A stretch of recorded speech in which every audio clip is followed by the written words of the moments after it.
Hello everyone, welcome to my channel. আজকের ব্লগটা হতে চলেছে দীঘা ট্রিপের ওপরে। ট্রেন ছিল 3:30 নাগাদ।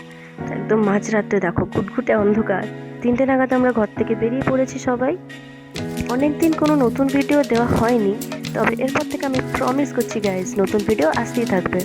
চোখ মুখের অবস্থা দেখেই বুঝতে পারছো একটু ঘুমাইনি, অ্যান্ড তাও ঢং তো করতেই হবে। সো আফটার অ্যানাউন্সমেন্ট আমরা জানতে পারলাম যে ট্রেনটা কোথায় আসবে। তো আমরা এবার হাঁটতে শুরু করলাম। অনেকটা হাঁটতে হচ্ছে গাইজ। যারা আমার মতো এই দিকটাতে থাকো, মানে খড়গপুর, মিদনাপুর বা পাঁশকুড়ার মধ্যে থাকো, তারা এই ট্রেনটায় অবশ্যই দীঘা যেতে পারো। একদম অন টাইম পৌঁছে দেয় গাইজ, ঘুমাতে পারবে না কিন্তু। সুপার এক্সাইটেড গাইজ, ইয়ে! আলটিমেটলি যাওয়াটা হচ্ছে। ট্রেনের ডিটেলস আমি জানিয়ে দেবো, আর তোমরা কে কোথা থেকে দেখছো আমাকে অবশ্যই কমেন্টে জানিও।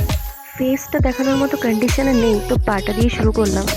আর এইদিকে দেখি মাতাশ্রী বিষণ্ণ বদনে আমার দিকে চেয়ে আছে। আমি ক্যামেরাটা অন করেছি দেখেই বলছি, কি আমার ছবি তুলছিস যা। আর আরেকজন তো এদিকে বেজায় খুশি, ক্যামেরাটা অন করেছে দেখি ফ্লাইং কিস দিতে শুরু করে দিয়েছে। আর তারপর বিছানা রেডি করে একটুখানি ঘুমানোর ব্যর্থ চেষ্টা করেছিলাম। তারপর আমি ঘুমিয়ে পড়েছিলাম, আর যখন ঘুম ভাঙলো, wow, just look at the view guys. আর স্টেশনে নেমেই মনটা ভরে গিয়েছিল যখন জগন্নাথ মন্দিরের চূড়াটা দেখতে পেলাম। তারপরে আমরা আস্তে আস্তে চলে যাচ্ছিলাম আমাদের হোটেলের উদ্দেশ্যে। বাকি কথা নেক্সট ব্লগে হবে। So tata.